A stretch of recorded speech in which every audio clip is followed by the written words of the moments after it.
The French Revolution, which began in 1789, was a profound period of political and social upheaval that transformed France and influenced the course of modern history. Among the many dramatic events of the Revolution, the attempted escape of King Louis XVI and Queen Marie Antoinette in June 1791, known as the Flight to Varennes, stands out as a pivotal moment. This failed attempt to flee Paris not only delegitimized the monarchy, but also intensified revolutionary fervor, paving the way for radical changes in the structure of the French government and society. The Flight to Varennes marked a definitive turning point, catalyzing the decline of constitutional monarchy and the rise of republicanism, while also influencing the trajectory of revolutionary politics in France. By 1791, the French monarchy was under immense pressure. The revolution, which had begun with aspirations for constitutional reform, quickly spiraled into a full-scale upheaval of traditional institutions. The National Assembly had enacted significant changes, including the abolition of feudal privileges and the declaration of the rights of man and citizen. These reforms placed severe restrictions on the power of the king, effectively making Louis XVI a constitutional monarch.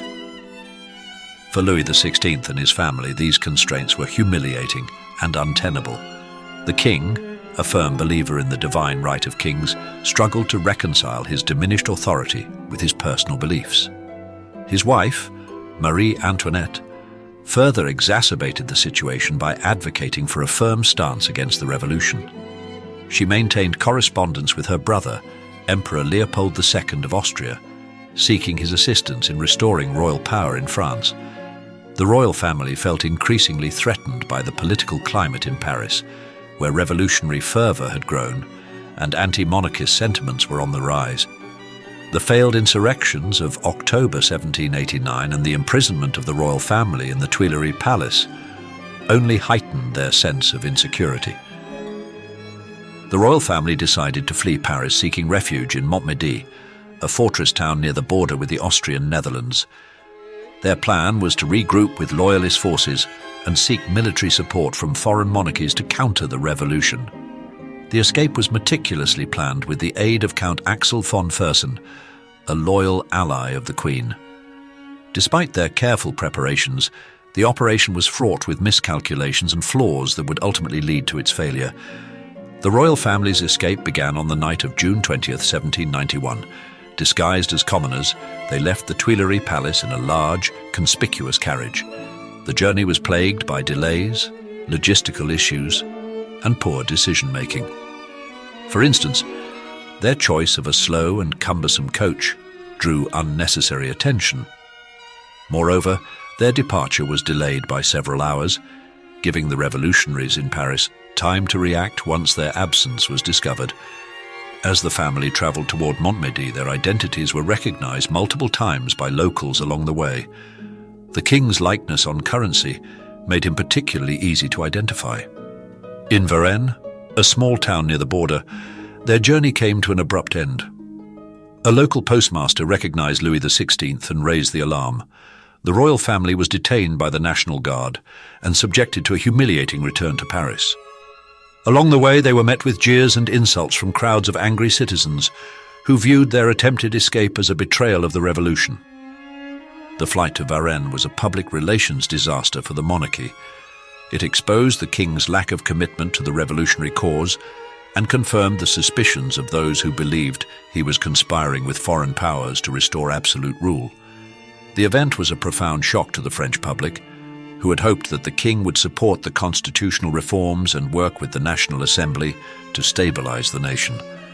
The flight to Varennes provoked widespread outrage and a sense of betrayal among the French people. For many, the king's attempt to flee confirmed his duplicity and undermined the idea of a constitutional monarchy. The National Assembly's initial response was to downplay the event, portraying the escape as a misunderstanding rather than an act of treason. However, public opinion quickly turned against the monarchy, and demands for accountability grew louder. Revolutionary factions, particularly the Jacobins, capitalized on the crisis to push for more radical measures.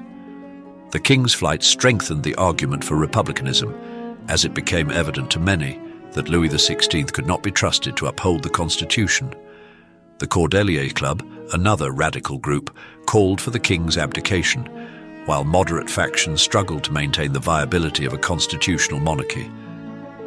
The event also led to a surge in anti-monarchist sentiment, as pamphlets, newspapers, and public speeches condemned the king's actions as a betrayal of the revolution. The royal family's return to Paris was a moment of profound humiliation. Louis XVI was now seen not as a constitutional monarch, but as a prisoner of the revolution. The National Assembly, under pressure from radical factions and the public, passed laws to further limit the king's power. Although Louis XVI was not immediately deposed, the flight to Varennes marked the beginning of the end for the monarchy. It set in motion a series of events that would culminate in the king's trial and execution in January 1793. The flight to Varennes had far-reaching consequences for the French Revolution. Most significantly, it marked the collapse of the constitutional monarchy. The illusion that the king could be a willing participant in the revolutionary process was shattered, leading to the radicalization of the revolution. The Jacobins, who advocated for the establishment of a republic, gained significant influence in the National Assembly and among the populace. The event also had profound implications for France's relationship with other European powers. Foreign monarchies, alarmed by the treatment of the French royal family, began to view the revolution as a threat to the stability of their own regimes. The Declaration of Pillnitz, issued by Austria and Prussia later in 1791, called for collective action to restore Louis XVI's authority. This declaration, though largely symbolic, heightened tensions between France and its neighbours, ultimately leading to the outbreak of the War of the First Coalition in 1792. Domestically, the flight to Varennes deepened the divisions within French society. It emboldened radical revolutionaries and marginalized moderates who sought to preserve the monarchy. The event also set the stage for the rise of figures like Maximilien Robespierre, whose vision for the revolution would lead to the Reign of Terror. The king's perceived betrayal galvanized support for the idea of a republic, leading to the abolition of the monarchy in September 1792 and the establishment of the French First Republic. The flight to Varennes was a defining moment in the French Revolution. It exposed the incompatibility of monarchy and revolutionary ideals, deepened public distrust of Louis XVII, and accelerated the collapse of the constitutional monarchy. The event not only radicalized the revolution, but also reshaped France's political landscape, leading to the eventual establishment of a republic. Furthermore, it had significant international repercussions, as European powers reacted to the growing instability in France. In hindsight, the flight to Varennes was not merely a failed escape attempt, but a turning point that irrevocably altered the course of the revolution and the history of France. By undermining the legitimacy of the monarchy, it paved the way for the revolutionary ideals of liberty, equality, and fraternity to take root in French society and beyond.